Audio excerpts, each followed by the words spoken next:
함께 만드는 언론 미디어 협동조합. 여기는 국민TV. 함께 만드는 언론 미디어 협동조합. 여기는 국민TV.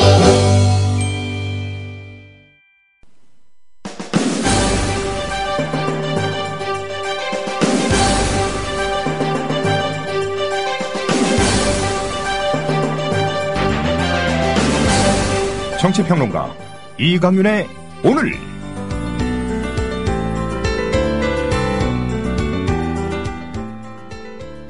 안녕하십니까, 이강윤입니다. 4월 29일 수요일 시작합니다. 오늘은 락커 신대철님이 오프닝을 해주시겠습니다. 스튜디오에 나오신 건 아니고요, 오늘 그가 자신의 페이스북에 올린 글을 공유코자 합니다. 1차 세계대전에 참전한 헨리 텐디라는 영국 군인의 이야기다. 텐디는 프랑스 전장에서 어느 독일군과 마주쳤다. 그러나 그가 부상당한 상태인 것을 보고 살려서 보내주었다. 쿠사일생으로 목숨을 구한 그 독일 병사는 훗날 수백만의 목숨을 앗아가는 대참화를 일으킨다. 그의 이름은 아돌프 히틀러. 고 성완종 씨가 과거 2차례나 사면받은 것 때문에 오늘날의 사단이 일어난 것이라면 인류사에 기록된 끔찍한 대비극을 일으킨 장본인이 히틀러가 아니라 그 헨리 텐디라는 마음씨 좋은 영국 병사란 말인가. 락커 신대철님의 촌철살인의 경의를 표합니다. 잠시 후 시작합니다. 경아, 오랜만에 경아를 만나서 너무너무 좋군. 저도 좋아요, 선생님. 오늘따라 경아의 얼굴이 유난히 빛이 나는 걸. 마치 밤하늘의 샛별처럼 말이야, 경아. 선생님이야말로 건강한 청년처럼 변하셨어요. 뭐랄까, 그 이전의 무기력한 선생님이 아닌 야성을 다시 찾은 사나이? 처음엔 나도 새싹 땅콩차가 숙취에만 좋은 줄 알았어. 그런데 차를 곁에 두고 마신 지 얼마 후부터 내가 남자였다는 걸 깨닫게 됐지. 어쩐지 오늘따라 활력이 넘친다 했어요, 선생님. 어때, 경아? 뜨거워요. 인터넷 다음에서 전창걸을 검색하시고 전창걸닷컴으로 오세요. 전화주문은 070-8635-1288 070-8635-1288입니다. 부장님, 대리운전은 뭐 부를까요? 아, 대리운전 블랙박스 주는 1800-6606 대리운전이 있지 않은가? 아, 20회 이용시 블랙박스를 주는 1800-6606 블랙박스 대리운전이요? 그럼 검색창에 블랙박스 대리운전을 검색해보게. 홈피에는 다양한 상품들도 있다네. 저기 부장님, 블랙박스 대리운전에서는 국민TV에 후원도 한다면서요. 자네도 블랙박스도 주고 후원도 하는 1800-6606 이용하게. 역시 대리운전은 1800-6606. 주 기자님, 지난 주말에 콘도 다녀왔는데 진짜 좋았대. 주 기자님은 콘도 회원권도 갖고 있나 봐요? 부럽다. 이번에 회원권 114 거래소에 의뢰해서 싸게 구입했다는데? 콘도 회원권은 비싸지 않아요? 회원권인데? 근데 이 콘도 회원권이라고 다 비싼 게 아닌가 봐. 회원권 114에 알아보니까 종류도 많고 다양한 상품들 엄청 많던데? 그러면 우리도 봄 여행 한번 알아볼까요? 콘도는 회원권 114에서 구입하고요.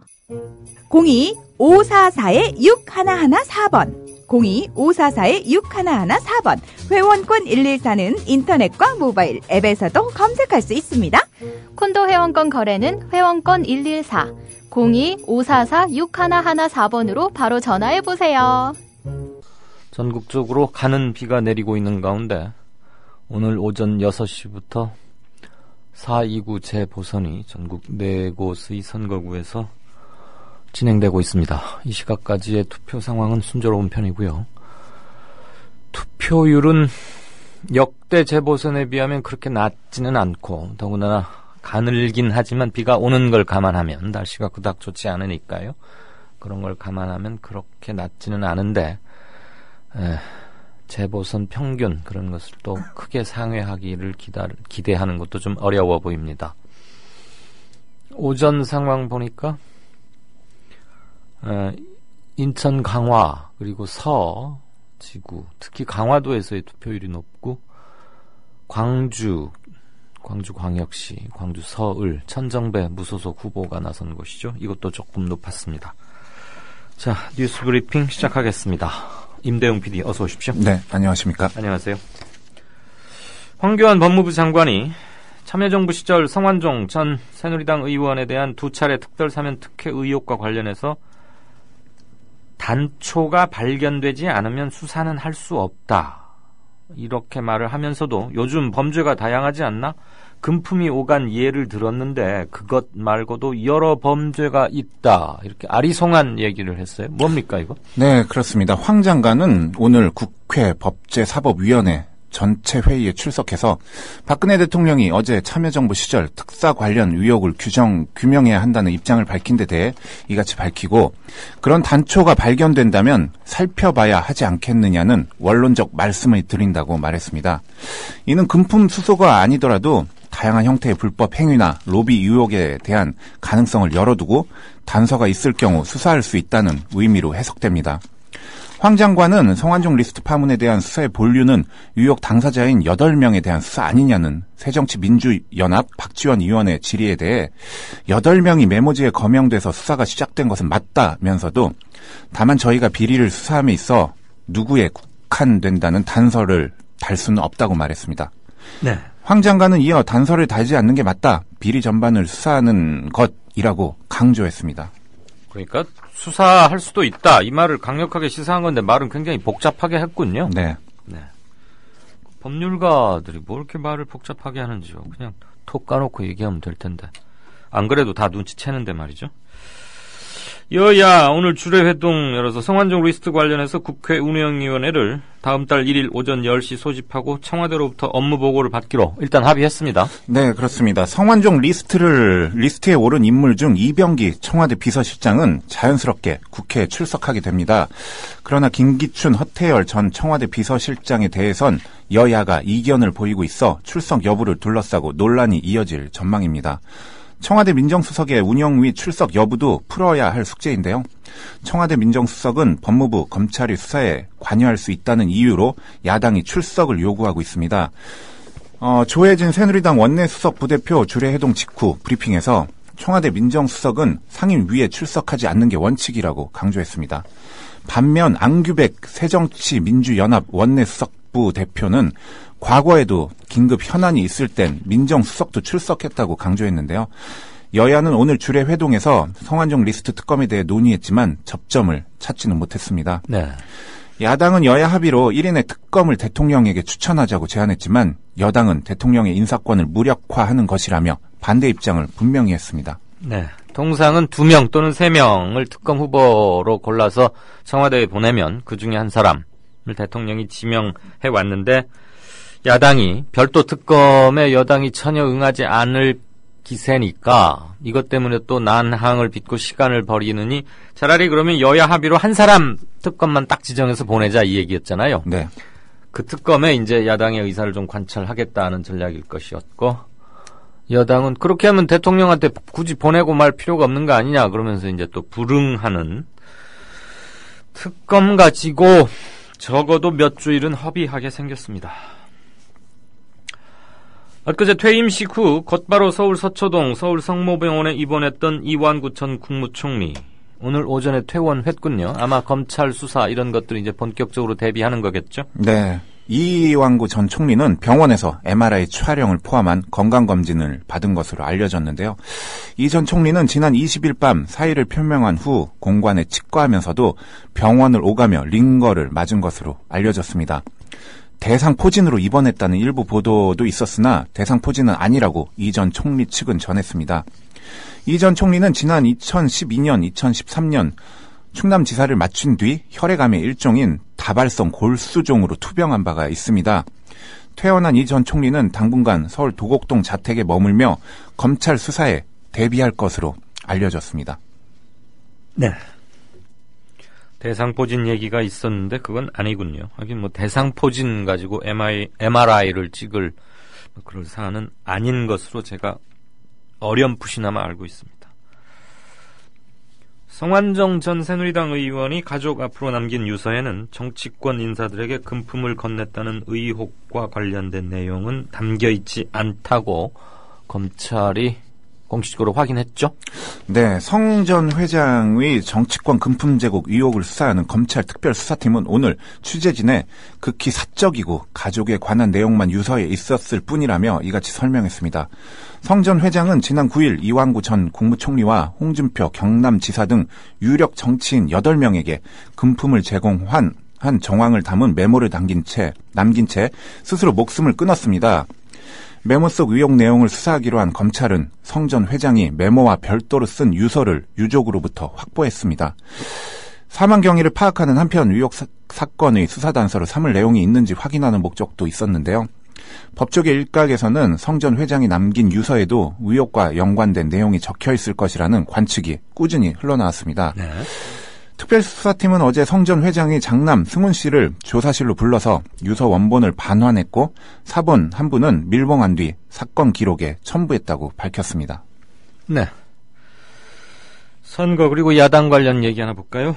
4.29 재보궐선거 앞두고 펼쳐졌던 선거운동 기간 내내 성완종 파문을 앞세워서 정권 심판 외쳤던 새정치연합의 문재인 대표. 투표 당일인 오늘은 그동안 조금 관심에서 비켜나 있었던 세월호 문제를 다시 이슈화하고 나섰죠? 네, 그렇습니다. 문재인 대표는 최고위원회를 마친 직후 예정에 없이 광화문 광장에서 농성 중인 세월호 특별조사위원회 이석태 위원장을 격려 방문했습니다. 새정치연합은 이 위원장과 마찬가지로 세월호 특별법 시행령을 폐기해야 한다고 주장해 왔습니다. 이런 행보는 성완종 파문에 집중했던 문 대표가 세월호 문제로 유권자의 관심을 환기시켜서 정권 심판론을 강화하는 한편 지지층을 막판까지 결집시키겠다는 의도로 풀이됩니다. 문 대표는 이 자리에서 정부가 오늘 30일 차관회의 때 시행령안을 처리키로 한 데 대해 정부가 주도적으로 특조위와 협의해야 하는데도 아무런 협의 없이 일방적인 언론 플레이를 하고 있다고 맹비난했습니다. 문 대표는 또 특별법으로 만들어진 국조위의 위원장이 광화문에서 농성하는데 해양수산부에서 어떻게 아무런 방문도 하지 않느냐, 어떻게 이럴 수 있냐라고 성토했습니다. 네, 사실 말이 안 되죠.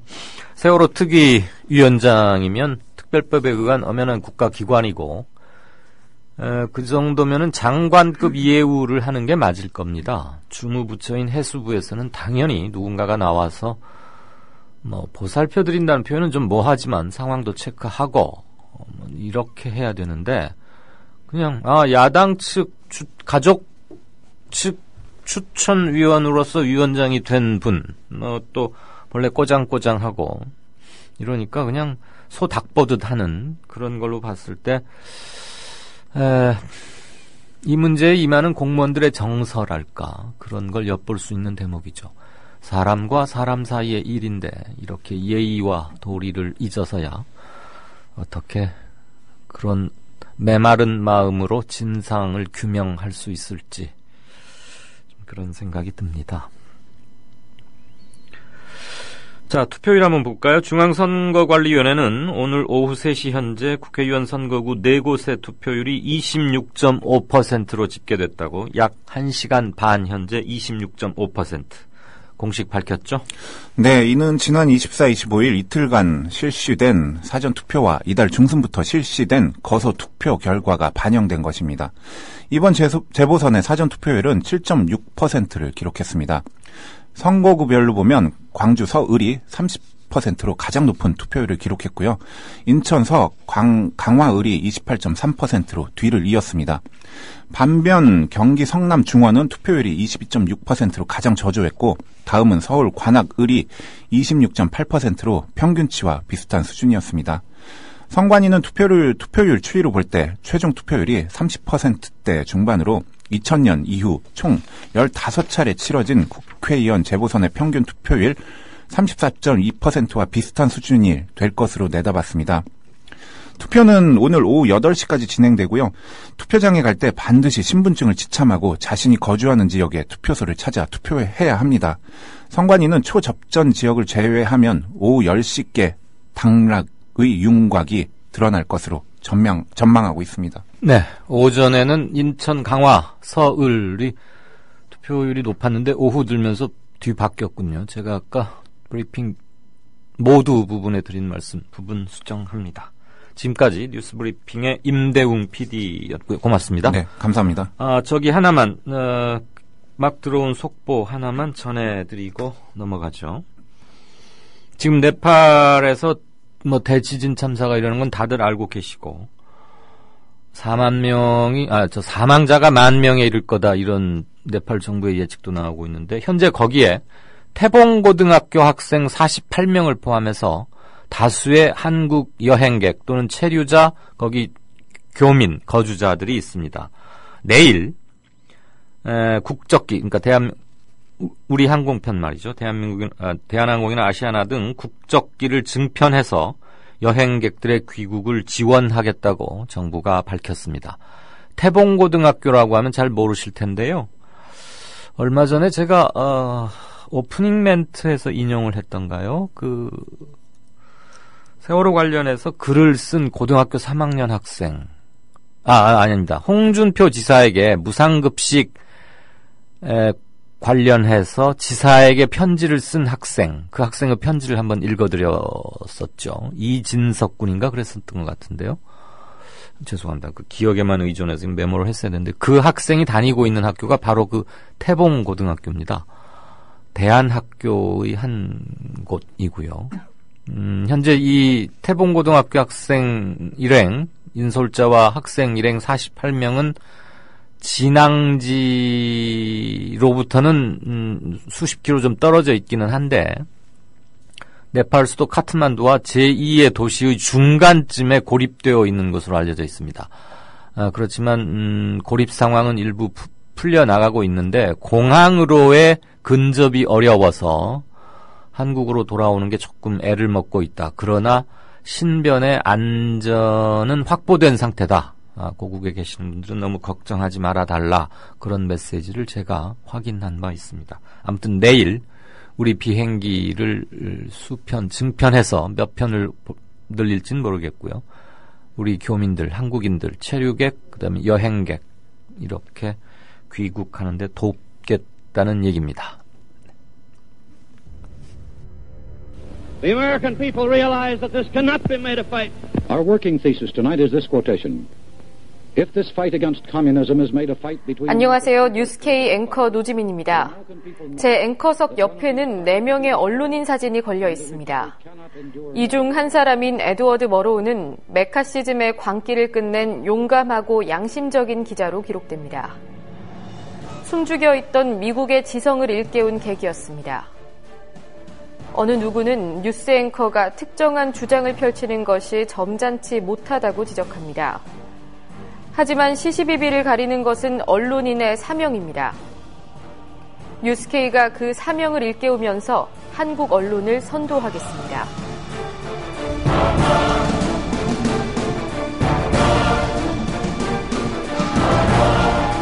공정보도라는 미명에 몸을 숨긴 기계적 중립.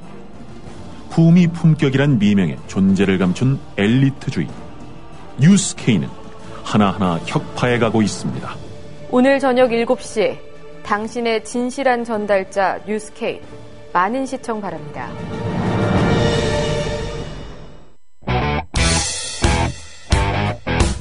부활 최재민, 신하위 김민기 두 드러머가 만드는 세상에서 가장 황홀한 쇼 DD쇼. 지금 오이랑 양파 계속 먹고 있거든요.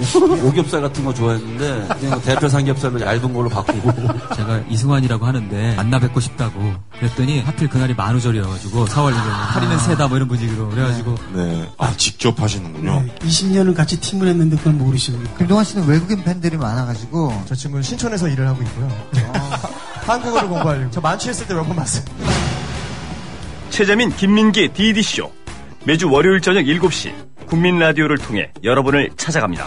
상세한 공개 방송 안내는 페이스북 국민 카페 온에어에서 만나세요. 네. 4시 50분 됐습니다. 경제 뉴스 브리핑 받으실 시간이죠. 헤어룸 자산 컨설팅의 오진근 대표 나오셨습니다. 안녕하세요. 예, 안녕하십니까. 정부는 공무원연금 기여율을 9.5%, 지급률은 1.7%로 해서 이것을 최후 카드로 하고 지금 막판 조율 중이라고요? 예, 그렇습니다. 정부가 27일 공무원연금 개혁안을 기여율 9.5%에 지급률 1.7%로 공무원 단체에 최종 제시했습니다.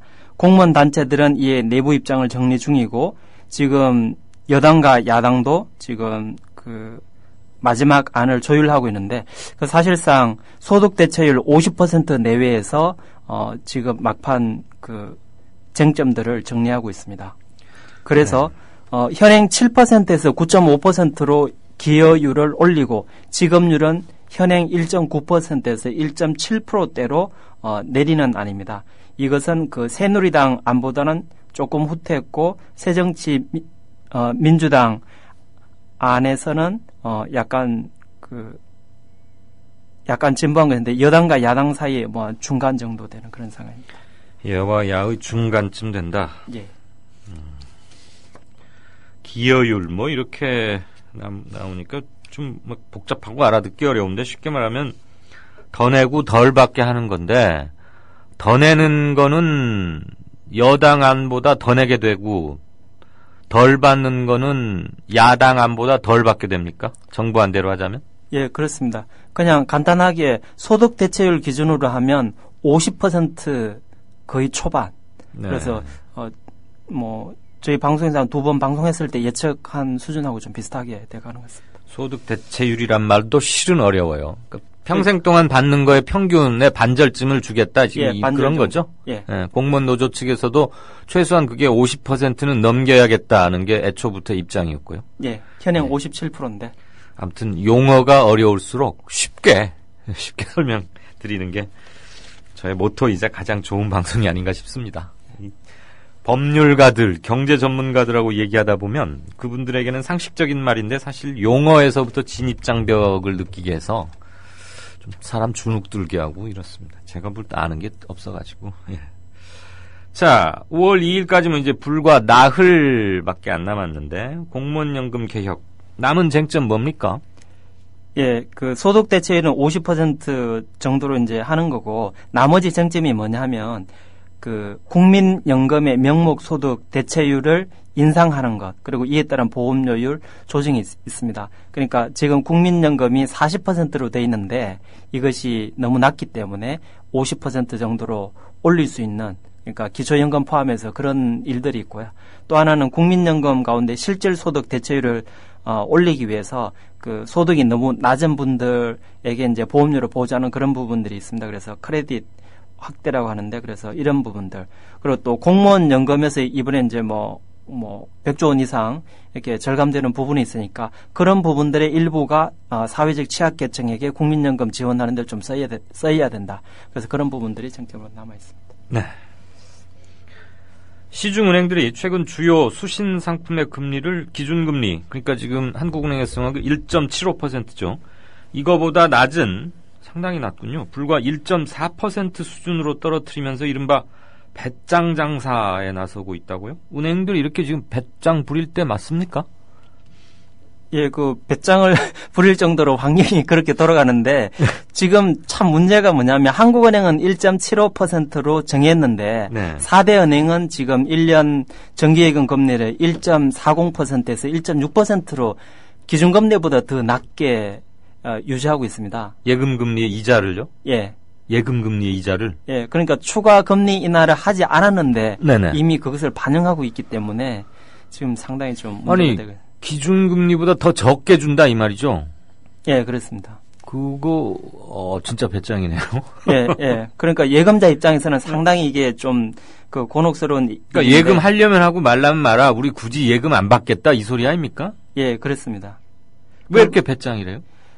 지금 시중에 돈이 많이 넘쳐나고 있고 부동자금이 800조 원이라고 하는데 예. 지금 많이 떨어지고 있는 상황입니다. 그래서 뭐 구체적으로 보면 국민은행 같은 경우에 이제 1.4%로 가장 낮고 또 스마트폰 예금이 있는데 그것도 1.8%로 낮고 신한은행 마찬가지 1.45 그리고 이제 3년 만기 금리조차도 1.65%로 기준금리보다 낮게 제시하고 하나은행과 우리은행도 0.2에서 0.35%포인트 인하했습니다. 그리고 이제 그동안 고객 유치를 위해서 많이 권유했던 정기적금이라든지 수시 입출금 예금 MMDA 같은 경우에는 수익률이 많이 떨어지고 있습니다. 그래서 심지어는 우리은행 같은 경우는 2.0%에서 0.3%로 낮추고 급여이체까지 해야 된다 이렇게 하고 있는데 이거 정말 너무 낮은 게 아닌가 그렇게 생각이 드네요. 그렇네요. 그때 언젠가 우리 오 대표가 급여이체를 무슨 증권사인가 어디로 하면은 5% 안팎 이자를 지급한다고 소개해 준 것 같은데. 예, 일부 증권사가 이벤트로 그렇게 하고, 네. 기본적으로 증권사에다가 이체를 하면은, 2% 후반에서 3% 초반대는 충분히 받을 수 있습니다. 그래서 네. 분명히 은행보다 훨씬 높은, 급여 이체만 하면 된단 말이죠. 예, 그렇습니다. 그러니까 목돈에 조금 여유가 있는 분들은 급여 이체 통장을 그렇게 옮기고 거기다가 돈을 좀 넣어놔도. 예, 그리고 체크카드 이용하시면 되기 때문에 큰 불편은 없을 겁니다. 근데 거기도 파산하면 은행처럼 계좌당 5천만 원까지만 보상해주고 그런 게 적용이 됩니까? 그럼 은행권이 아니라서 아닌가요? 예, 은행권이 아니어서 은행권하고 저축은행. 미안합니다. 제가 갑자기 질문을 드려서. 우리 오 대표가. 은행하고 저축은행 쪽만 해당되는 거죠? 네, 그렇게 알고 있습니다. 이렇게 갑자기 물어보는 게 실은 예의는 아닌데 궁금해서 여러분들이 궁금해 하실까봐 질문을 했다. 미안합니다, 오 대표. 아닙니다. 자, 이런 저금리 기조 장기화에도 은행을 벗어나지 못하는 보수적 고객이 늘었다는 판단하에 예대 마진을 끌어올리려는 차원에서 고객을 쥐어짜고 있다. 이렇게밖에 해석이 안 될 것 같아요. 예, 일부 좀 적극적인 투자자는 ELS 투자나 주식 투자 등으로 이제 일부 빠져나갔는데, 네. 근데 대부분의 고객들은 너무 보수적이세요. 그래서 지금 금리 인하 전이긴 하지만은 2월 달에는 71조 원이 예금이 증가됐거든요. 네. 물론 이제 금리 인하 이후에 조금 이동이 됐겠지만은 현재 4대은행 같은 경우에는 0.1% 정도의 초저원가성 예금이 34조 원이 넘쳐나고 있습니다. 그래서 이런 은행이 넘치는 돈을 주체 못할 정도 또 부동산이 그렇게 크게 좋지는 않기 때문에 돈이 넘치는 상황에서 예금 이자를 대폭 깎는 그런 좀 약간의 횡포를 부리고 있다. 좀 그런 생각이 드네요. 그렇군요. 자, 삼성전자 얘기 한번 해볼까요? 삼성전자가 6조 원에 육박하는 분기 영업이익을 올리면서 최근에 좀 안 좋았잖아요. 몇 달 전까지만 해도 굉장히 안 좋다 이런 얘기가 나오다가 급격하게 다시 회복하는 이른바 V자형 반등에 성공했다. 이렇게 한 분기 성적표만 보고 V자형 반등이다. 이렇게 결론 내려도 됩니까? 너무 빠른 건 아닙니까? 2분기에 이제 8조 원까지 올라갈 걸로 보기 때문에 이 추세는 유효하다. 그리고 갤럭시 S6의 이렇게 순조로운 성공. 네. 순조로운 성공을 보기 때문에 그렇게 하는데요. 오늘 공시한 실적이 5조 9,800억 영업이익입니다. 그래서 직전 4분기에 비해서 13% 정도 증가됐고 작년 1분기에 비해서는 물론 30% 감소했지만은 작년의 깊은 고를 통과했다 이렇게 보고 있고요. 영업이익률도 10%에서 13% 포인트까지 올라왔고 반면에 이제 매출액은 1분기에 이제 좀 IT 쪽이 비수기다 보니까 매출액은 47조 원으로 작년 4분기에 비해서는 한 12% 줄고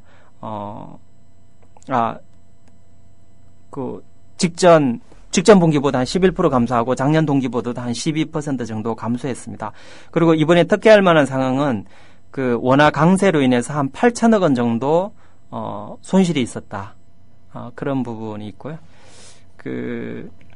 2분기에는 이제 8조 원까지 올라가기 때문에 2013년 3분기에 10조 2천억 원 최고치 기록이 있는데 그 부분을 향해서 이제 도전하는 상황입니다.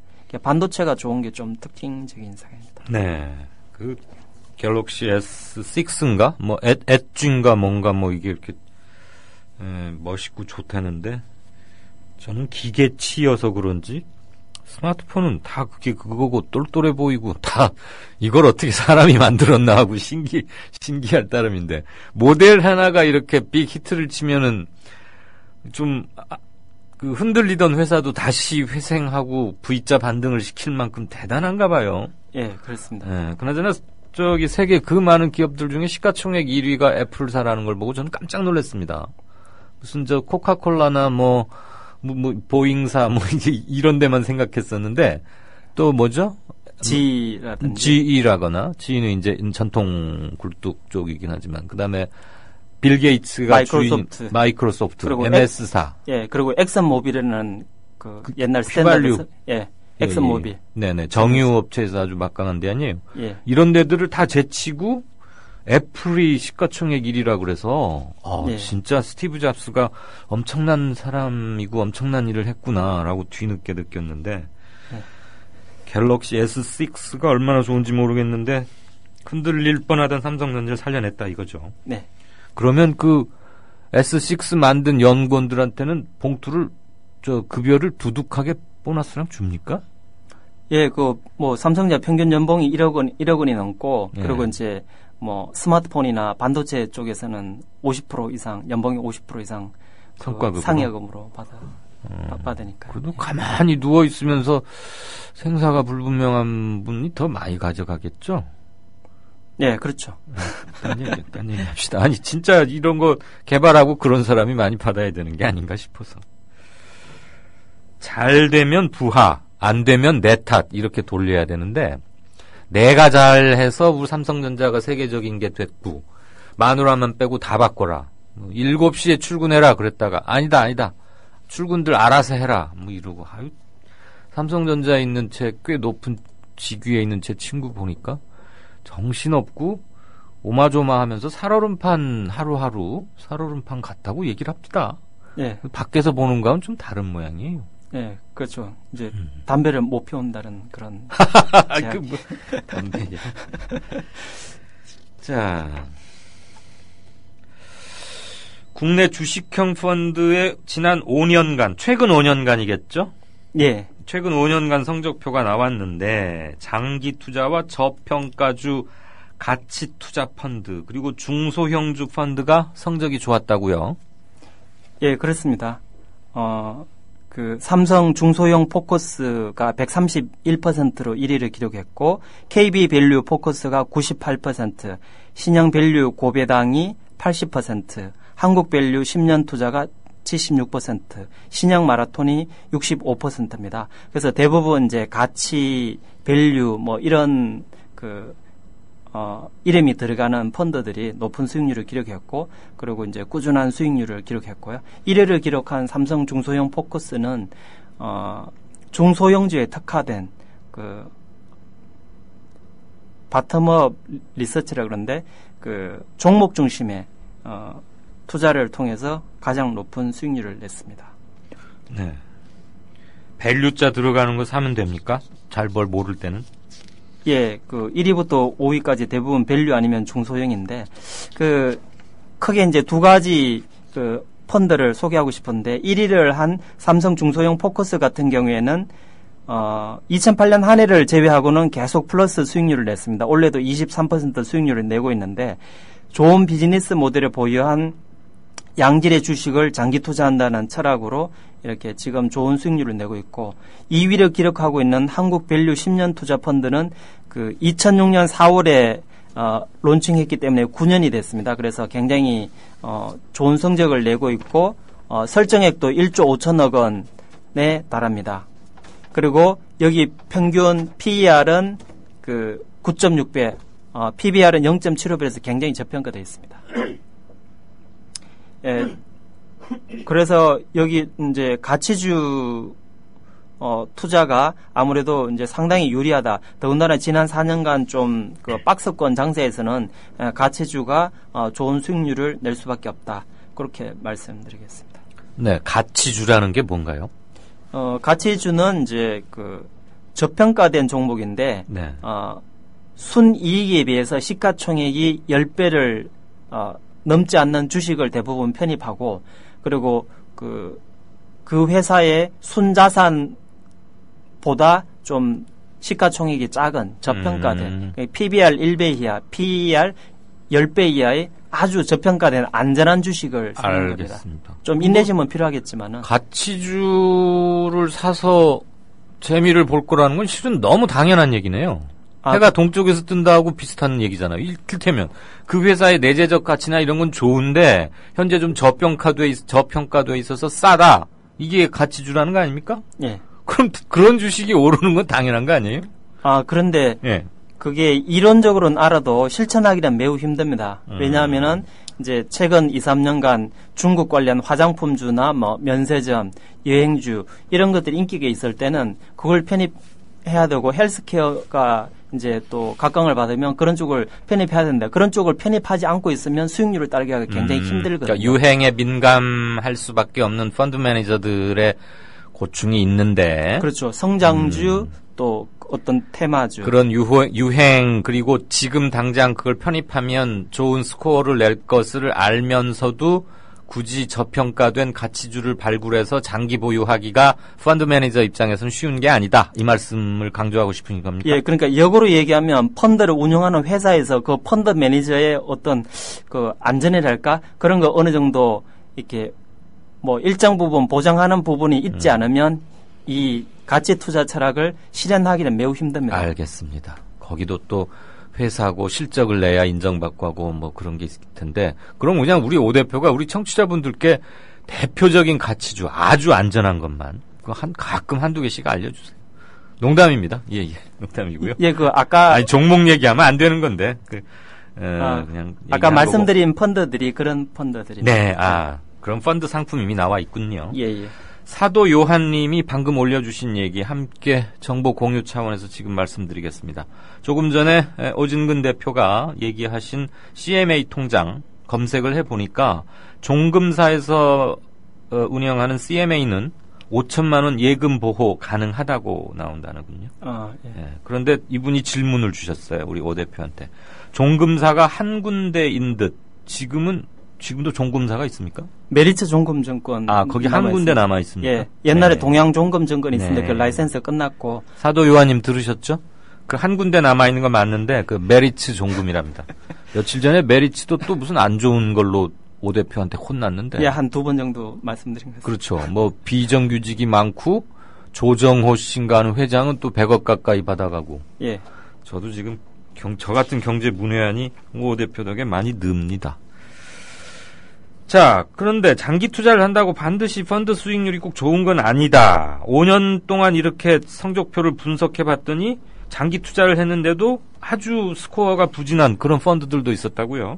예, 그렇습니다. 한국투자 골드플랜 연금펀드는 5년 수익률이 11%에 불과하고 9년 수익률도 29%에 불과합니다. 그래서 한국밸류 10년 투자 펀드하고 비교해서 6분의 1에 불과합니다. 그러니까 이 한국투자신탁 운용하고 한국밸류 그 자산운용은 그 자매 회사거든요. 네. 같은 계열사인데 네네. 이런 차이가 있고요. 그리고 미래에셋 라이프사이클 2030 연금펀드도 5년 수익률이 불과 8%밖에 안 됩니다. 야, 그리고 5년간 맡겼는데 8% 늘어났어요? 예. 한국투신의 삼성그룹 적립식 펀드는 5년 수익률이 5%가 안 됩니다. 야, 이건 정말 뭐 했답니까? 그 한국투신 이런 데는. 그런데 그 삼성그룹 적립식 펀드는 첫 4년이 굉장히 수익률이 좋아서 9년 수익률은 76%로 삼성그룹 계열사만 투자하는 건데 괜찮았는데 최근 5년은 그 삼성그룹이 좀 안 좋았기 때문에 5%밖에 안 됐다. 그러면 언제 가입해서 언제 빼느냐가 굉장히 중요하겠네요, 이 펀드는. 예, 그렇습니다. 좀 부지런한 투자자 같으면 뭐 1년에 한 번 정도 이동해도 나쁘지는 않을 것 같습니다. 그거 아주 부지런해야, 정말로 부지런하고 뭘 알아야 하지.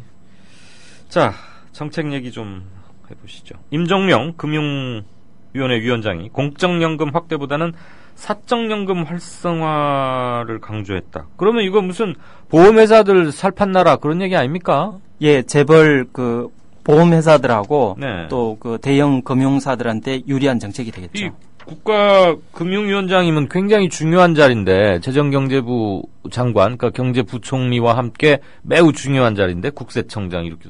근데 이런 사람이 아주 그냥 공공연하게 공적연금보다는 사적연금을 활성화시켜야 된다 이렇게 말해도 됩니까? 예, 그러니까 최경환 부총리는 지금 그 공무원연금 깎고 있고, 네.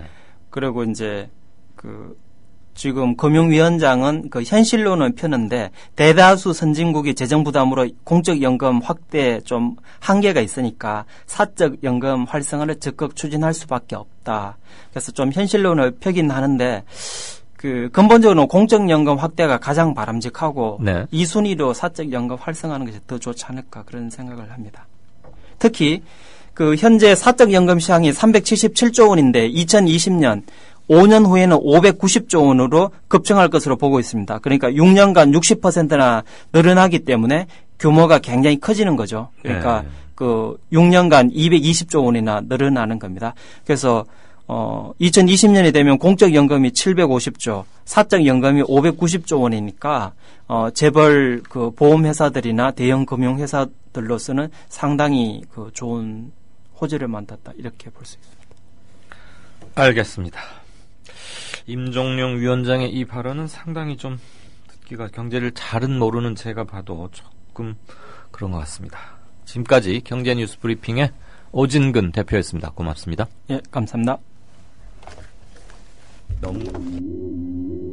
제주 문옥현 노지 한라봉 판매합니다. 여수 돌산 갓김치 팔아요. 안동 산골에 맛있는 사과를 소개합니다.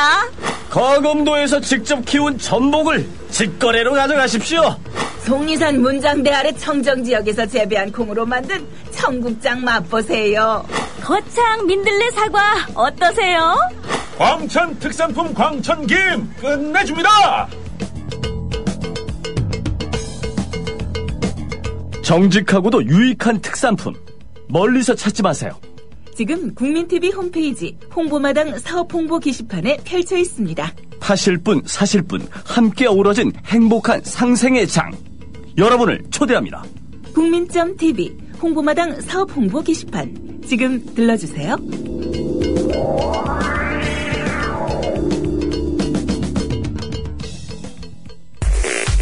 국민 라디오를 또 국민 TV를 읽는다? 미디어 협동조합 콘텐츠의 관문 국민TV 뉴스를 아시나요?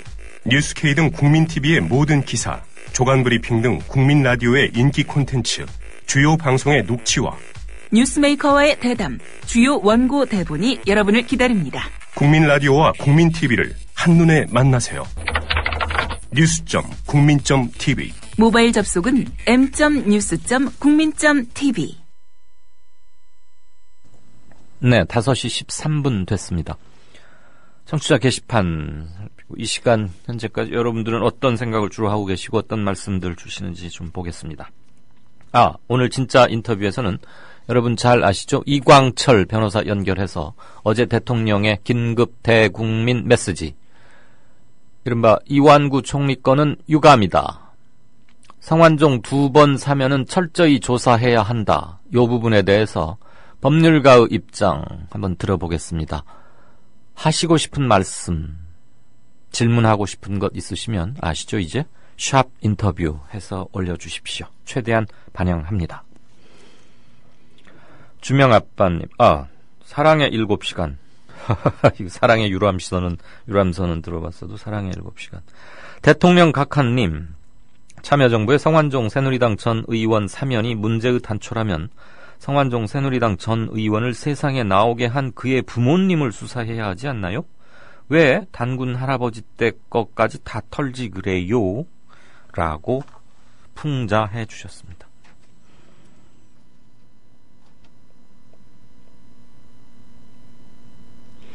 주명아빠는 국민을 위한 정책을 해야 하는 사람들이 재벌들 밥그릇 늘려주느라고 저렇게 쓰네요. 아마 조금 전 경제뉴스 브리핑에서 임종룡 금융위원회 위원장의 사적연금 활성화 정책에 대한 얘기입니다. 오동팔님, 5시 현재 투표율 집계된 모양이죠. 29.7%입니다. 이제 투표 종료 때까지는 2시간 45분가량 남아있습니다. 2시간 45분. 네. 이매진님, 강윤형, 간만에 출첵입니다. 잘 듣겠습니다. 형, 그러니까 괜히 좋군요. 이매진, 닉네임이 이매진인데 이분도 이씨인가요? 그러면 제 동생 하시죠. 서로 나이를 알아야 형 동생 할 텐데. 공릉동 아줌마님, 대통령 담화, 어제 담화라기보단 대국민 긴급 메시지였죠. 청와대 공식 얘기는. 대통령의 어제 얘기 이후 조선일보가 오늘 대대적으로 보도하고 있는 노캠프가 2억 달랬는데 성완종은 3억을 줬다. 이거 수상한 냄새가 좀 나는 것 같아요. 선거에도 영향이 있겠죠? 혹시 우병우 민정수석의 작전일까요? 라고 하셨는데 2억 달랬는데 3억 줬다는 얘기는 실은 이거 한 3, 4일 전에 나온 구문입니다. 당시 연합뉴스가 성완종 인심도 후했다. 2억 달래니 3억 보내와 라고 해서 어디인지는 밝히지 않고 정치권의 밝은 소식통에 의하면 이렇게 하면 썼거든요. 근데 지금 오늘 조선일보에서는 그게 노캠프에서 달라고 했는데 1억을 더 얹어서 보냈다. 지금 이렇게 됐어요. 이게 아마 사실 확인이 된 건지 아니면 조선일보가 어디서 또 듣고 장난질을 친 건지는 모르겠습니다. 그나저나 우병우 현 민정수석과의 관계는 제가 알고 있는 한 정보가 없기 때문에 확인된 정보가 없기 때문에 섣불리 답변은 드리지는 못하겠습니다. 아무튼 조선일보는 4, 5일쯤 지난 제가 이 기사를 처음 본 게 4일이 넘었거든요. 나흘 훨씬 전인데 뒤늦게 마치 처음인 것이냐 하면서 역시 조선일보답다는 생각은 합니다. 담소님, 소문 듣고 왔습니다. 이게 바로 이강윤 타임 효과군요. 오늘이 첫 방문이시라면 반갑습니다. 일단 근데 이강윤 타임이 있나요? 양정대 타임이라고는 있는데 아무튼 좀 들어주시고 뭔가 고쳐야 할 점 이런 거 있으면 기탄 없이 견해 남겨주십시오. 쌍방향 소통 이거 하나만큼은 확실하게 말씀드릴 수 있습니다. 오동팔님은 신문 만평을 하나 올려주셨군요. 성완종 씨 돈더미 사면 이런 얘기, 이명박 이런 얘기들 다 함께 한 겁니다. 로니님, 이강윤 쌤 출첵합니다. 늘 바쁘다 보니 짬내서 인사드립니다. 반갑습니다. 연지연 곰탕인가 한때 광고했던 그 사장님 사모님이라고 말씀드렸는데요. 제가 어떤 조합원 소식의 밝은 분으로부터 맞습니까? 굉장히 열성적이시고 그렇다는 얘기 들었습니다. 사업 번창하시길 빕니다. 바쁘셔서 바쁜데도 불구하고 짬내서 이렇게 글 남겨주시니까 대단히 고맙습니다. 여기 팟빵 게시판에 글이나 사진 올리기가 그렇게 어렵다면서요. 잘 올라가지 않고. 임PD 맞죠? 네, 쉽지 않죠. 네. 네. 근데 짬내서 이렇게 해주시니까 너무 감사할 따름이죠. 감사합니다. 네. 해파리님, 정치가 이럴수록 야당은 한 곳으로 당력을 모아서 단 한 가지만이라도 서민과 국민들의 억울하고 부당한 것을 해결해야 인정받을 것이다. 여부가 있겠습니까? 선택과 집중입니다. 저는 그래서 주유소 습격 사건이라는 영화를 인상 깊게 봤다고 말하곤 합니다. 거기서 유호성이란 배우가 이런 대사를 하죠. 나는 한 놈만 팬다.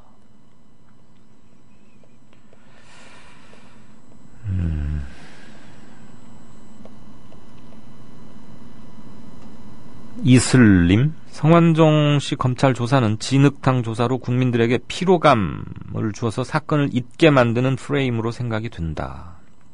이런 추측이 든다라고 하셨고요. 논현동 신사님, 네. 연금이 왠지 하향 평준화되는 계기가 되는 것 같다. 지금 국민연금 개혁안 두고 말씀하시는 건데 사실 공무원 노조들의 주장하는 바는 이렇죠. 공무원 군인 사학연금이 재정에 부담을 주고 있는 건 맞지만 그건 애초 설계 당시의 문제고 실은 국민연금을 공무원연금 수준으로 올리는 게 맞습니다. 그런데 정부 재정에 너무 부담을 줘서 국민들 혈세로 보전받아야 하는 문제 사이에서 우리가 지금 고민하고 기로에 서 있는 건데 연금 개혁을 공무원 수준을 조금 낮추긴 하죠. 아주 장기적으로 그리고 복지학, 사회복지학 원론으로 보자면 공무원 노조의 주장이 맞긴 하죠. 국민연금을 올려야 하는데 국민연금은 역사가 한 20몇 년밖에 안 되고 공무원이나 군인연금은 그보다 훨씬 기니까 그리고 애초에 설계 과정에서의 문제가 있습니다. 그런 것들은 좀 헤아려서 공무원들을 무조건 적으로 돌려서는 분명히 안 되는 거죠. 다만 국민 정서를 고려해서 공무원 노조도 밥그릇 지키기만 나선다라는 저기를 주어서는 안 될 겁니다.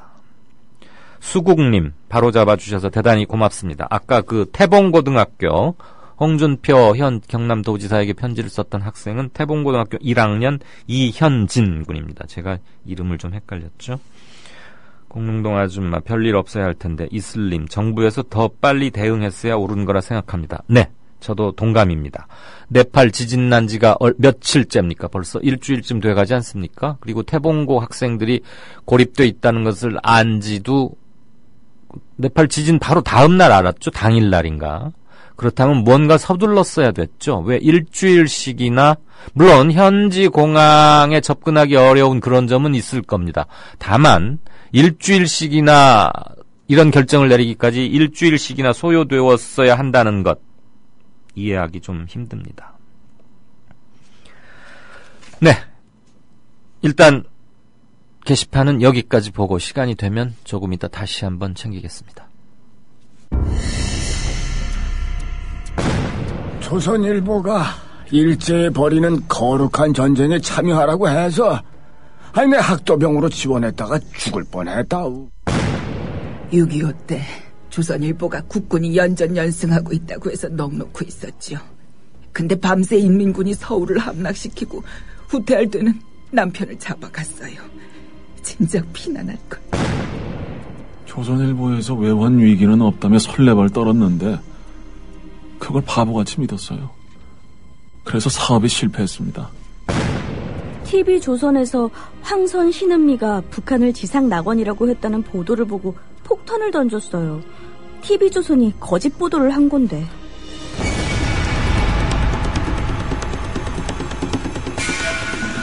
이런 조선일보가 여전히 신문시장 1위를 독점하고 있습니다.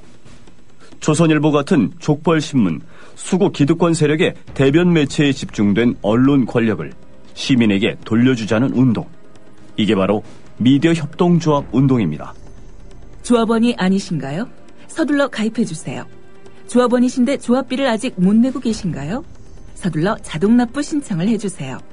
인터넷 국민.tv 또는 서울전화 3144-0933, 3144-7737로 하시면 됩니다. 이강인의 오늘, 이제는 정가 산책으로 함께합니다. 정치권 동향, 생생하게 풀어드릴 분은요. 네, 한국일보의 양정대 기자, 안녕하세요.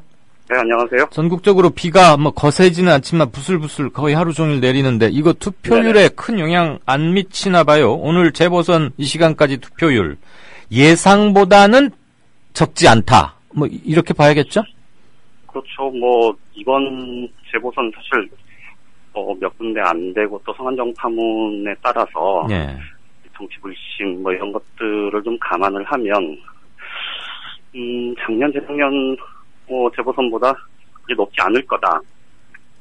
역대 최저 수준은 아니겠지만 투표 열기가 아주 뜨겁지는 않을 거다. 이런 게 이제 대체적인 전망이었는데요. 네. 그런데 지금 현재 오후 5시까지 지금 집계된 선관위에서 집계한 결과를 보면 전체 투표율이 이미 30%를 넘어섰습니다. 예. 제일 높은 곳이 이제 광주 서울이고요. 거기는 이 33%가 좀 넘어가는 것 같고요. 역시 광주예요. 예, 그리고 이제 인천 서강화을 그리고 이 관악, 서울 관악을 이 두 곳은 이제 평균치하고 좀 비슷하고요. 네. 이 경기 성남 중원이 이 투표율이 좀 상대적으로는 낮은 편입니다. 네. 그렇지만 전체적으로 보면 전체 평균 투표율이 이제 31.2% 정도 되니까 전반적으로는 예상보다 표를 좀 많이 하고 있다. 이렇게 볼 수는 있을 것 같습니다. 특히 이제 투표율이 주목되는 데가 네. 인천 서강화을인데요. 네. 나머지 지역은 행정구역이 이제 단일한 행정구역 내에서 투표가 이루어지지만 인천 서강화을은 인천 서구하고 또 강화군하고 예. 이 두 곳의 행정구역으로 구성이 되어 있는데 소지역주의 대결 양상 뭐 이렇다고 그렇죠. 다들 아시다시피 이제 인천 서구 쪽은 검단 신도시 여기는 젊은 층이 많이 거주를 하고 있어서 상대적으로 야권에 유리한 지역이다 뭐 이런 평가가 많이 있었지 않습니까? 예. 그리고 이제 강화 같은 경우는 유권자 수는 상대적으로 적지만 인천 서구에 비해서 이제 유권자 수는 절반 정도 수준에 불과하지만 이 여권 지지 성향이 굉장히 강하다. 뭐 이런 게 이제 잘 알려진 사실인데 예. 지금 5시 현재 이 투표율을 보면 이 인천 강화, 그러니까 강화군에서는 지금 투표율이 거의 50%에 육박하고 있습니다. 숫자는 얼마 안 되는 대신에 단결된 높은 투표율로 보여주겠다 이거네요. 그렇죠. 투표율이 지금 굉장히 높은 거고요. 야, 50%. 반면에 이제 인천 서구 그러니까 검단 신도시가 있는 서구 쪽은 예. 그 절반 정도 수준밖에 안 됩니다. 25%가 조금 안 되는데요. 예. 그러니까 그러면 똑같네요. 투표율과 인구 대비를 이렇게 나눠 보면 똑같네요. 결국은. 근데 이제 그 인천 서구 쪽에서 뭐 야당 지지세가 뭐 강화의 여당 지지세만큼 그 정도가 되면 뭐 비슷하겠지만 예. 그러니까 강화는 사실 여당 일방적인 우위 지역이고 예. 이 서구 쪽은 상대적으로 야당 지지가 좀 더 높은 그런 정도 수준이어서 저쪽이 훨씬 더 강화 그렇죠. 쪽이 그러니까 지금 투표율로 보면 예. 사실은 새누리당의 당선 가능성이 높다. 거의 뭐 새누리당 후보의 당선 가능성이 굉장히 높다. 뭐 이렇게 보는 게 상식적으로는 맞을 것 같습니다. 네. 다만 인천 강화 같은 경우에 이제 강화읍이 이 강화 북쪽에 위치하고 있는데요. 네. 이 남쪽에는 이 안시성 뭐 직선촌이 있다 그러네요. 아, 네. 그러니까 이제 안상수 새누리당 후보가 안시 아닙니까?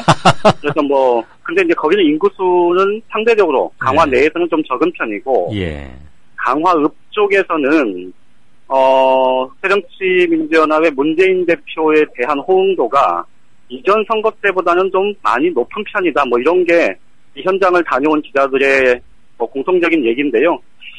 강화 내에서도 왜 지난 대선 때 뭐 강화도 사위라는 얘기 안 했느냐 뭐 이런 얘기들을 이렇게 어르신들이 하시는 걸 기자들이 많이들 들었다 그럽니다. 예. 그러니까 이제 실제 이제 강화 지역의 투표 성향이 뭐 여권 일방적 여당 일방 지지로 갔는지 뭐 그 여부는 제가 확인할 수가 없습니다만 네. 어쨌든 과거에 이제 뭐 과거를 참조를 하면 현재 투표율만 놓고 보면 인천 서강화을은 새누리당 쪽이 좀 훨씬 유리해 보인다. 뭐 그건 분명한 것 같고요. 네. 그리고 이제 광주, 서울 투표율이 높은 걸 두고 여러 가지 해석들이 나오는데요. 네. 사실 재보궐선거의 가장 큰 특징 중에 하나가 이게 이제 조직표 싸움이다 뭐 이런 얘기를 하지 않습니까? 네.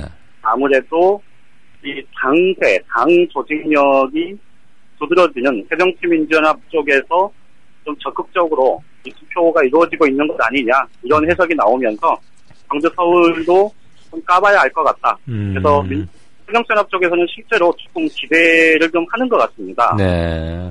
그리고 이제 경기 성남 중원은 사실 투표율이 낮은 상황에서 그동안의 각종 여론조사에서 입구 통합진보당 김미 전 의원이 10%에서 15% 안팎 정도를 계속해서 이제 보여왔죠. 유지를 해왔었기 때문에 네네.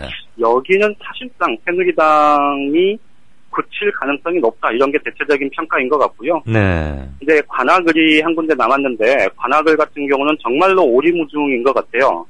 그러니까 새정치연합 쪽에서는 어쨌든 막판 풋솔림 현상 이게 이제 야권 지지층의 풋솔림 현상을 기대하는 거고 이 새누리당 쪽에서는 야권 분열이 가시화된 가장 뭐 극명하게 나타난 지역이어서 이 오신환 후보의 승리 가능성에 대해서 굉장히 좀 기대를 하긴 하는데 네. 그런데 이제 실제로 관악 같은 경우는 새누리당 내에서도 뭐 우리가 이겼으면 좋겠다는 얘기를 하긴 하는데 대체로 뭐 어부지리를 바라는 그런 정도고 적극적으로 우리가 이길 수 있다 이렇게 딱 잘라서 얘기는 못하는 상황인데요. 예. 그래서 사실 서울 관악을은 정말로 이 뚜껑을 열어봐야 알 수 있지 않을까 싶습니다. 지금 우리 양 기자 전망, 조심스러운 전망, 정치부 기자한테 사실 어떻게 될 거냐, 특히 오늘 같은 선거 당일날 물어보는 것은 예의가 아닌데, 왜냐하면 몇 시간 후면, 밤 10시쯤 되면 바로 그렇죠. 정답지가 나오니까 그건 너무 잔인한 질문이고, 다만 양 기자의 리포트만 이렇게 제가 메모를 하면서 정리를 해보니까 새누리당이 이 추세로라면 2석은 건질 수 있지 않을까. 네네. 그렇다고 보면 새누리당으로서는 남는 장사했다. 특히나 성완종 리스트 파문을 감안했을 때는 새누리당이 만약에 2석을 넣는다면 이건 결코 어느 누구도 새누리당이 졌다고는 말할 수 없을 것 같아요. 그렇죠. 최소한. 네. 사실은 네네. 이긴 거고.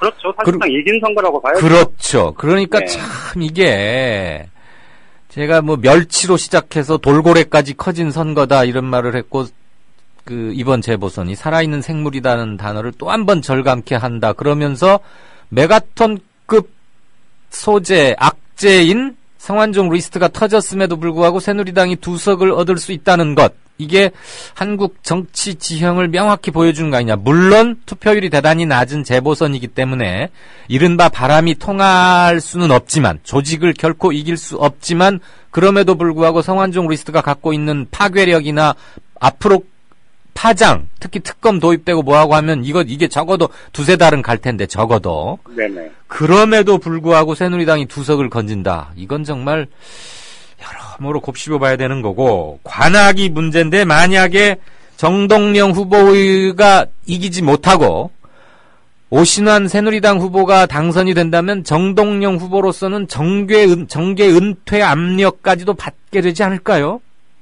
그럴 가능성이 높죠. 사실 정책 책임의 문제가 뭐 굉장히 크게 나올 수밖에 없을 거고요. 네네. 사실 이제 광주, 서울 같은 경우는 천정배 후보가 만약에 이 새정치민주연합 조영택 후보를 누르고 당선이 된다면, 네. 그 책임은 사실 당 지도부를 향해서 특히 이제 문재인 대표의 정치력, 그렇죠. 뭐 이런 것들에 대한 논란으로 갈 공산이 큰데, 네. 사실 관악을 같은 경우는 조금 상황은 다르죠. 예. 그런데 이제 문제는 이 관악을과 광주, 서울 두 군데 모두에서 새정치민주연합이 패한다면 결국은 그렇지. 인천 사광화을, 경기 성남 중원 두 곳도 지금 승리를 장담하기 어려운 현실, 네. 이런 것들을 감안하면 사실 이제 사전 전패 가능성을 연겨둔 얘기인데요. 예. 그렇게 되면 당 지도부로서는 굉장히 곤혹스러울 수밖에 없을 거고, 네. 이 문재인 대표도 좀 적절한 타격을 받을 공산이 큽니다. 예. 그런데 이제 한 가지 조금 고려를 해볼 만한 대목은, 실제 이제 새정치민주연합의 당력이 어느 정도 이번 재보궐선거에 집결이 됐느냐 하는 문제는 조금 곱씹어볼 대목인데요. 네. 말씀드렸듯이 새정치민주연합하고 다르게 새누리당은 사실 이번 재보궐선거에 총력전을 펼친 셈입니다. 그러니까 당에서 이런저런 여러 가지 이번 성완종 파문과 관련해서도 네. 청와대나 박근혜 대통령의 대응에 대해서 못마땅해 하는 사람들도 사실은 크게 파열음 내지 않고 상황을 지금 끌어왔지 않습니까? 예, 그랬죠. 근데 그거에 반해서 새정치연합 쪽에서는 사실 그런 호재가 있음에도 불구하고 내부에 결속이 충분히 이루어지지 못했다는 게 뭐 이미 알려진 사실이고, 예. 뭐 예를 들면 김희철 전 의원 같은 경우 공개적으로 나는 친노하고 못 간다면서 이 정태호 후보 지지 선언을 하지 않았었고, 예. 그러니까 지지하지 않겠다고 선언을 했었고요. 예. 그리고 이 천정배 천정배 전 의원이 출마한 광주 서울에 이 김한길, 안철수 두 전직 공동대표가 단 한 차례도 내려가지 않은 걸 두고도 논란이 있었던 것처럼, 네네. 사실은 새정치연합은 이 사전 전패를 하더라도 오롯이 모든 책임을 문재인 대표나 현 지도부에 묻기는 네. 굉장히 좀 뭐랄까요? 그 표현이 좀 제가 편하게 하세요. 생각이 안 나는데, 예, 편하게 그렇게 묻는다면 사실은 굉장히 자가당착이죠. 그렇죠. 그래서 어쨌거나 지금 현재 상황으로 보면 새정치연합이 한석 내지 뭐 잘하면 2석까지, 그러니까 2대2가 될 수도 있고요. 최악의 경우에는 이제 사전 전패가 될 수도 있는데 네. 어쨌든 새누리당의 전패만 아니라면 김무성 대표 중심의 현 체제가 좀 탄력을 받을 거고 분명히. 예. 근데 새정치민주연합은 선거 결과에 따른 유동성이 이 야당이 여당보다는 훨씬 큰 그런 상황이라고 봐야 될 것 같습니다. 그럴 수밖에 없죠. 적어도 안철수 의원은 전 공동대표는 호남, 광주에는 갔었어야죠. 단 한 번이라도 상징적으로라도. 사실 뭐 그렇게 지적하는 사람들이 굉장히 많습니다. 자기가 정치인으로서 출사표를 던지게 된 가장 큰 에너지이자 동력도 실은 호남, 광주, 순천에서 얻었던 거 아닙니까? 그렇죠. 그리고 네. 뭐 입만 열면 광주의 사유라고 했고 실질적으로 거기 그 부인이 순천 출신이기도 하고 그리고 지난 대선과 안철수 신드롬의 동력의 발전소 역할을 했던 것이 거기니까. 지난주도 또 그쪽이죠. 예, 그렇다면 그러니까 모든 걸 떠나서라도 갔어야 된다고 보고 그다음에 현대 축구가 전원 공격, 전원 수비 아닙니까? 잘 모르죠. 축구는 나보다도 더. 제가 더 잘할걸요? 전원 공격, 전원 수비인데 새정치연합 이번 선거한 거 보니까 아예 수비수들은 수비한다고 하프라인을 넘지 않고 공격수만 저 상대편 문전에서 이렇게 가만히 있다가 뭐 조직화되지 않고 그러니까 5명이 수비수 10명을 못 뚫는 거죠. 예? 좋은 찬스가 나도. 이번 재보궐선거를 통해서도 예. 사실은 새정치민주연합의 이 고질적인 개파 갈등 이게 이제 아주 눈에 띄게 드러나진 않았지만 예. 그러니까 쉽게 얘기하면 이런 거죠. 그러니까 내가 잘해서 지지를 얻는 게 아니고 상대방의 실수 예. 혹은 상대방의 잘못 이런 것들을 통한 반사이 그런데 어쨌거나 내가 그걸 위해서 적극적으로 돕지는 않는 예. 뭐 굉장히 좀 어처구니 없는 그런 모습들이 사실 눈에 보여서 참 이 당 진짜 깝깝하다 뭐 이런 느낌이 강하게 들었습니다. 예, 새누리 새정년 사람들이 몰라서 아닐 텐데 주요 신문의 국회 기자실 터줏대감이자 여당 반장의 이 코멘트. 자기 주요 출입처가 아님에도 불구하고 조심스러움을 무릅쓰면서 이런 말 하기 쉽지 않거든요, 청취자 여러분. 기자들이 원래 그래요. 자기 마크하고 있는 것만 자신 있게 말하는데 양 기자가 오죽하면 이렇게 말하는 거 진짜 새겨들어야 할 대목입니다. 이건 제가 언론사 선배로서 100% 보장하고 말씀드리는 겁니다. 나무 출입처 얘기 함부로 하는 게 아니거든요. 그걸 누구보다도 잘 아는 양 차장으로부터 이런 얘기가 나온다는 것은 아무튼 새정치연합은 완전히 한번 깨질 필요가 있습니다. 그동안 여러 차례 깨져왔는데 완전히 깨져서 끝까지 한번 갔다가 다 버리고 올라올 길을 찾아야 되는 거지. 아무튼 새누리당이 2석을 넣는다면 그건 실질적인 새누리당의 승리고 이게 홍준표식 어법인데 3석을 못 얻는다면 새정치연합 새정년이 3석을 못 얻는다면 이건 진 거죠. 뭐 그렇다고 봐야죠. 그러니까 그렇죠. 이번 파문 성완종 대표 파문 같은 이 소재 이런 것들이 선거에 미칠 영향 혹은 그거를 중심으로 이 정교하게 선거 전략을 짜는 것 이런 것들이 이제 다 실력 아니겠습니까? 예. 실력이 이제 여실히 드러난 거니까. 그렇죠. 그리고 성완종 파문이 선거에 영향을 미칠 만큼 충분한 시간을 두고 터졌기 때문에 그리고 갈수록 커져왔고 대통령의 어제 발언 같은 것도 드라마틱하게 활용할 수 있었어야 됐는데 좀 그런 점은 그렇습니다. 어쨌거나 잘 듣겠고 뭐 내일 아침 최종판 기사 쓰려면 좀 바쁘겠군요. 예. 지금부터는 굉장히 바빠질 것 같습니다. 잘 들었습니다. 지금까지 정가산책 한국일보 양정배 기자였습니다. 고맙습니다. 예, 고맙습니다. 미디어 협동조합원 여러분, 조합비 납입하고 계신가요? 조합원의 기본 의무는 1인당 월 1회 11,000원 이상의 조합비를 납입하는 것입니다. 조합비로 국민TV의 모든 콘텐츠를 만들고 그렇게 해서 세상을 바꾸는 힘을 하나하나 축적해갑니다. 미디어 협동조합 홈페이지 국민.tv 또는 서울전화 3144-7737로 신청하실 수 있습니다.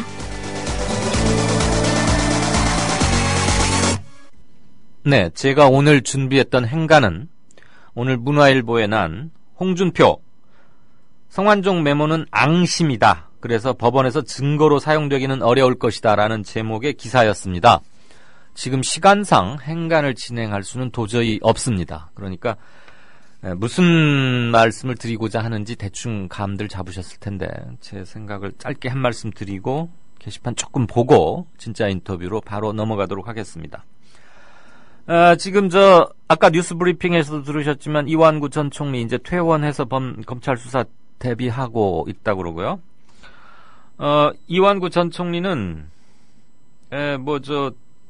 누구를 올 초까지 대검찰청 정보통신과장으로 근무했던 김종필 변호사, 그 JP가 아닙니다. 김종필 변호사를 변호인으로 최근 선임했습니다. 한편 홍준표 지사는 오늘 아침 기자들의 질문에 대해서 여론재판은 사법 절차와 다르고 사법 절차는 증거재판주의다. 성 전 의원이 자살하면서 쓴 일방적 메모는 반대 신문권이 보장되지 않기 때문에 무조건 증거로 사용하기 어렵다. 이러면서 어느 정도 법률적으로는 자기는 처벌받지 않을 거라는 자신감을 드러냈는데요. 그게 기사의 요체이기도 합니다. 거기에 대해서 제가 한 말씀 드리죠. 그러니까 미니 행간으로 이해해 주십시오. 우선 첫째, 증거능력 판단 여부는 준 피의자인 홍준표 지사가 관여할 일도 결정할 일도 물론 아닙니다. 그건 재판부의 몫이니까 유명한 검사 출신 법률가라는 건 알지만 자기 분수를 넘는 직분을 넘는 발언은 삼가하는 게 예의일 겁니다. 둘째, 성완종 메모를 홍 지사는 앙심 리스트라고 표현했습니다. 그 말은 결국 자기가 돈을 직접 받았건 보좌관을 통해서 받았건 돈을 받았다는 자체를 시인한다는 것은 아닐까요? 저는 좀 그렇게 뉘앙스가 그렇게 들렸습니다. 세 번째, 법리 다툼에 앞서서 이완구 전 총리가 누렸거나 홍준표 현 지사가 누리고 있는 지위, 그리고 선출직 공무원들이자 한 사람은 현직 의원이죠. 이완구 전 총리. 그들이 갖고 있는 선출직 공무원의 대표성을 생각해서라도 대국적으로 처신하기 바랍니다. 법을 조금 남들보다 잘 안다는 이유만으로 국민들의 의사를 무시하려고 해서야 되겠습니까? 네 번째, 홍 지사 그리고 이완구 전 총리께 묻습니다. 두 분의 휘하에 있는 현직 경남도나 총리실 공무원 중에 수뢰 의혹이 제기된 공무원들이 있다면 지금 귀하들이 하고 있는 처신처럼 그렇게 수뢰 의혹을 받고 있는 부하 공무원들을 처리할 겁니까? 대우할 겁니까? 요모조모 빠져나가고 이렇게 할 겁니까?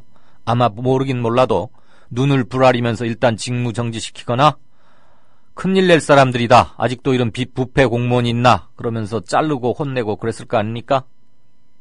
다섯 번째,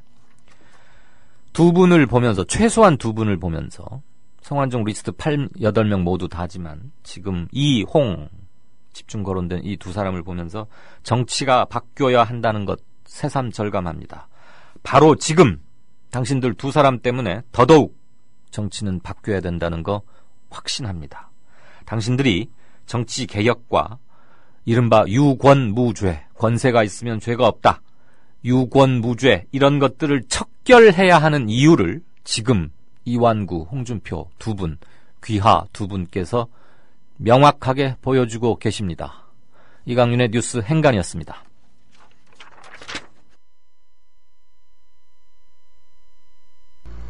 박 대통령은 재치 있는 유머로 주변 사람들을 안심시키며 분위기를 바꾸었습니다. 아유, 공해야 공해.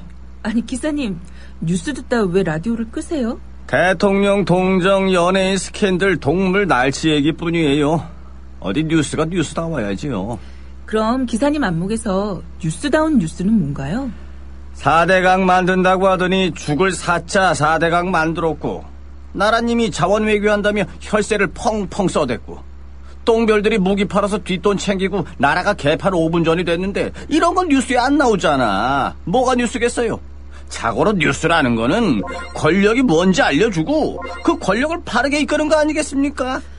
왜 이럴까요? 그게 다 권력자한테 장악당한 거죠. 기사님, 그래서 이런 세상, 이런 뉴스를 바꾸자고 해서 등장한 협동조합이 있잖아요. 에? 협동조합이요? 조합원이 사주라서 조합원 뜻에 어긋나는 뉴스를 만들 수 없는 그런 방송이에요. 오! 아이, 거기가... 바로 미디어 협동조합입니다. 욕하고 한숨 쉬는 것으로 그치지 말고 함께 희망을 만들어요. 미디어 협동조합 홈페이지 국민.tv 또는 서울전화 3144-0933으로 문의하세요. 네, 진짜 인터뷰입니다. 어제 대통령이 이완구 총리권은 유감이라고 사과가 아니고 유감 표명만 한 다음에 바로 왜 참여정부 때 2번이나 특별 사면을 받았는지 샅샅이 밝혀야 한다고 마치 검찰에게 수사 가이드라인을 준 듯 발언했습니다. 아픈 와중에도 대국민 긴급 메시지라는 형태였습니다. 옳은 것인지 선거 중립의 의무가 있는 대통령이 그걸 어긴 건 아닌지 등등 논란이 분분합니다. 여러분 잘 아시는 민변의 이광철 변호사님 연결했습니다. 변호사님 안녕하십니까? 예, 안녕하세요. 네, 제가 조금 전에 청취자와 변호사님 두 분께 동시에 드린 말씀 들으셨죠? 예, 들었습니다. 대통령이 그런 발언해도 됩니까? 선거에 영향을 미칠 수 있는 시점에서 나온 말인데. 안 됩니다. 안 된다고 봐야죠. 네네. 우리 헌법 정신과 그동안의 공직자의 선거 개입이 문제된 사례들을 종합해 보면, 네. 이번 사안은 박근혜 대통령에 대해서 탄핵을 추진해도, 네. 모자랄 정도의 아주 중대한 위법이라고 저는 생각을 합니다. 네. 대통령은 당연히 행정부의 수반으로서, 정책 중립, 그렇다고 치더라도 선거에 있어서 엄정 중립을 지켜야 되는 행정부의 최고 수반 관리자의 입장이고요. 그렇죠. 공무원이죠. 가장 높은 물론입니다. 공무원. 예. 공무원의 대표이고, 더군다나 우리 청취자분들께서 생생히 기억하시겠지만, 지난 2004년도에 노무현 전 대통령이 당시에 열린우리당이 잘 됐으면 좋겠다. 예. 일당이 되었으면 좋겠다. 이런 취지의 발언을 했다가 탄핵당했죠. 탄핵이 됐죠. 네네네. 근데 그때 과정에서 헌재가 이제 내놓은 결정문들을 보면 결론적으로는 탄핵이 기각되었습니다만은 그 판시를 읽어보면 네. 결코 가볍지 않다. 대통령의 그런 언행들이 선거라고 하는 대의민주주의의 핵심적 수단에 미치는 영향들이 결코 가볍지 않다고 판시하면서 다만 이것이 우리 헌정사에 있어서 대통령의 직위를 뺏을 만큼의 중대명백한 위법이라고 보기는 어려워서 기각한다라고 네. 했지 그런 발언이 괜찮다고 해서 그 탄핵을 기각한 게 아니었거든요. 예. 그래서 이런 점에 비추어보더라도 어떤 면으로 보더라도 이번 박근혜 대통령의 그런 이번 유감 표명에 이은 성완종 특별사면 조사 필요성 얘기는 대단히 잘못된 반헌법적인 발언이라고 이렇게 생각을 하고 있습니다. 어제 발언은 특정 당명만 거론하지 않았지 그 당이 줄기차게 해오는 주장을 대통령이 한 번 더 가일수 확인해준 그리고 검찰에게도 알아서 좀 잘 조져봐라 수사해봐라 이런 지시로 듣는 게 너무 자연스러운 거 맞죠? 주변에 그렇게 안 듣는 분들이 거의 없잖아요. 물론 대통령 본인은 아니라고 우기시는 것 같은데 네. 현안에 대한 언급에 불과하다라고 하는데요. 네. 대통령이 그렇게 현안에 대한 언급들을 아무 고려도 없이 할 수도 없을 뿐더러 그런 식의 논리라고 그러면 박근혜 노무현 대통령 2004년도 발언도 열린우리당의 수석 평당원으로서 할 수 있는 개인적 바램을 자연스럽게 내뱉은 것에 불과하다라고 하면 그럼 뭐가 되는 겁니까? 그렇습니다. 그리고 현안에 대해서 그렇게 신속하게 발언을 하시는 대통령이라면 세월호 그 유가족들이 아직도 한대짬을 자고 이렇게 처절하게 절규하고 이런 것들은 왜 또 전혀 모르쇠로 있는지도 좀 답답하고요. 법률가 말씀하십시오. 최근에 지금 페이스북을 통해서 심리학자 김태형 박사의 그 박근혜 대통령의 심리 분석을 한 거 보니까 정말 그리고 그 패러디를 보니까 삼성카드 광고 패러디하는 걸 보니까 나는 아무것도 안 하고 싶다.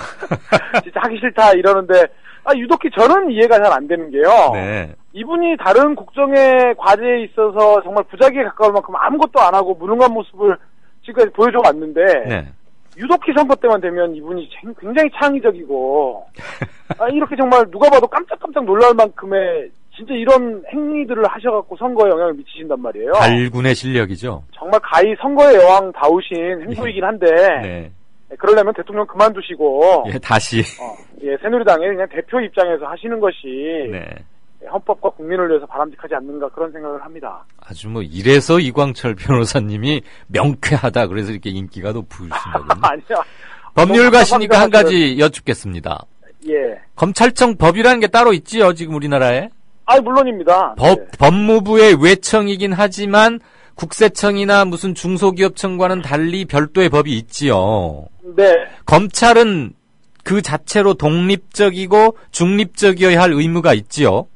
물론입니다. 그럼 대통령이 검찰총장의 임명권을 갖고는 있는데 특정 사안에 대해서 수사 이런 것들을 지시하거나 공개적으로 발언해도 됩니까? 그러니까 이제 그 부분에 대해서는 뭐 논란은 있을 수는 있겠지만 왜냐하면 검찰청도 기본적으로 행정부에 소속돼 있기 때문에 뭐 찬반 양론이 있을 수 있겠습니다만은 제가 아는 한 압도적인 다수의 견해는 지금 검찰이라고 하는 기관이 준사법기관의 지위를 갖고 있잖아요. 예. 그리고 말씀하셨듯이 검찰청법 제4조 2항을 보면 검찰은 국민을 위한 봉사자로서 정치적 중립성을 지켜야 한다. 그리고 4조 1항 보면 공익의 대변자라는 표현도 있거든요. 예. 그런 것이기 때문에 대통령이 행하는 직무 가운데서 대통령이 정치적인 그런 위치와 무관하게 전체 국민의 어떤 그런 일상의 안위를 대변한다 이런 부분에 있어서는 몰라도 특정한 정치적 논란이 무성하고 야당이 격렬히 반발하는 사안에 대해서 대통령이 공개적으로 그렇게 언급을 하는 것은 검찰청법에 정한 정치적 중립성과 공익의 대변자로서의 검찰의 지위에 심각한 그런 그 위상의 훼손을 초래하는 것이고요. 예. 그리고 더욱이 지금으로서는 법무부 장관조차도 검찰청의 외청의 그 상급관청인 법무부 장관조차도 검찰청장만을 일반적으로 지휘할 수 있을 뿐이지 개별적 사안에 대해서 검찰을 지휘하거나 수사 지휘할 수 없도록 돼 있지 않습니까? 그런 걸 보더라도 대통령이 특정한 사안을 언급하면서 수사가 필요하다라는 식으로 이렇게 지침을 주는 것은 근데 정말 뭐 얘기한들 뭐합니까? 그러게요. 이거 무슨 담임 선생이 학생들한테 숙제 내는 것도 아니고 말이죠. 네. 지금까지 제일 답답한 게 분명히 후보 시절에 청와대 검사 파견 금지하겠다고 했거든요. 예. 근데 이 정부 들어서 단 한 명의 예외도 없이 다 사표받고 지금 청와대 검사 파견한 다음에 심지어 이번에는 청와대 파견했던 그 검사가 민정비서관으로 근무했던 검사가 이번엔 저 광주지검 순천지청장으로 내려가가지고 광주 지역의 그 중흥건설 뭐 뒤지고 있다며요. 수사하는 걸 보면서 정말 참 같이 잘 돌아가는구나 이런. 그러니까 그거야말로 표적 수사가 아니냐는 의혹을 받기에 너무 충분한데 뻔뻔하게 그냥 가서 밀어붙이는 것 같아요.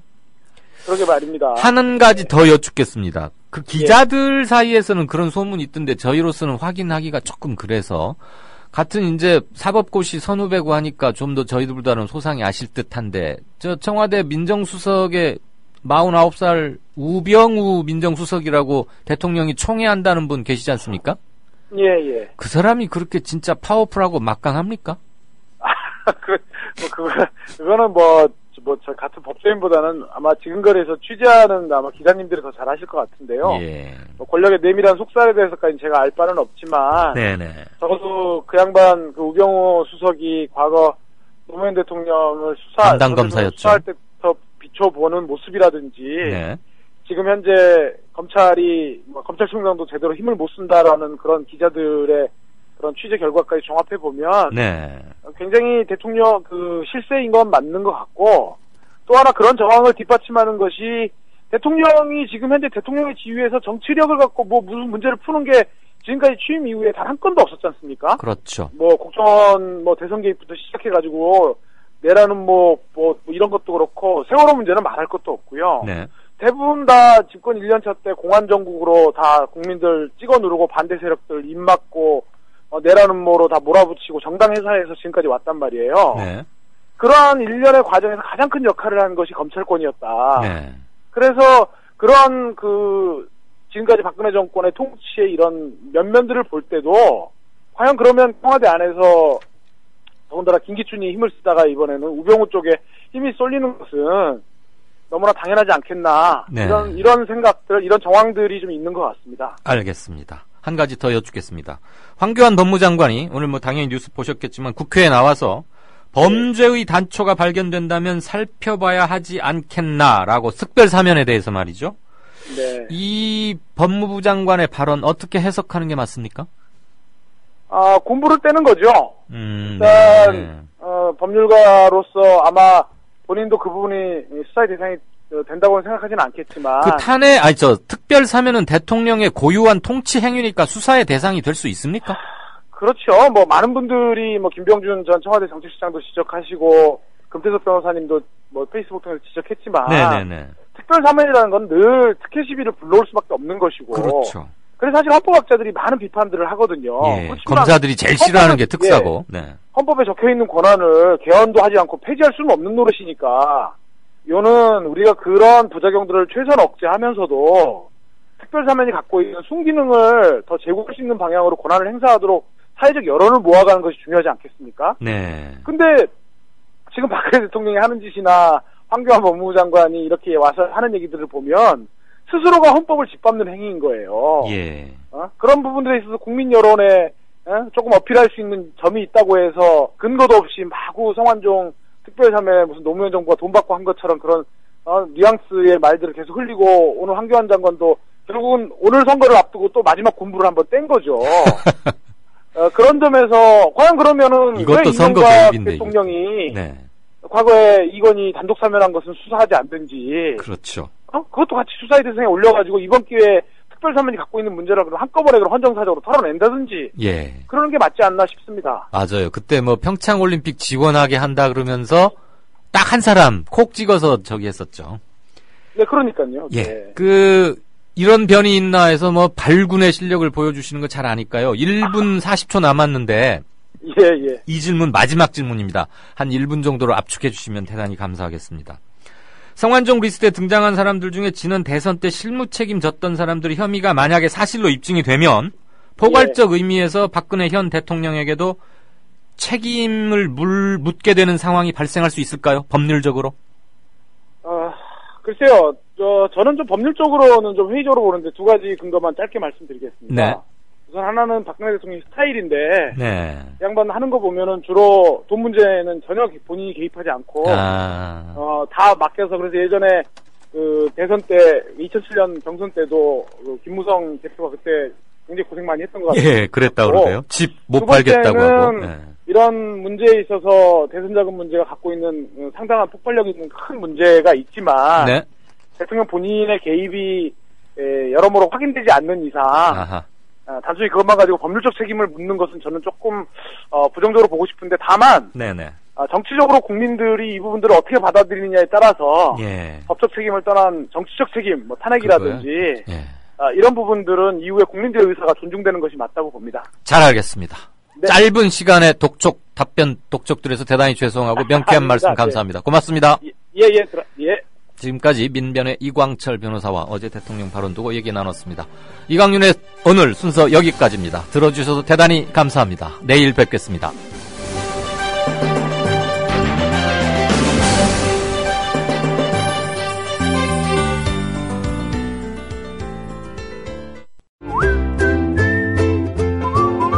국민라디오 팟캐스트 응원하는 가장 쉬운 방법 아시나요? 다운로드하기, 별점 주기, 댓글 달기, 구독하기. 국민라디오 팟캐스트 널리 알리는 가장 쉬운 방법. 다운로드하기, 별점 주기, 댓글 달기, 구독하기. 기억하세요. 다운로드하기, 별점 주기, 댓글 달기, 구독하기.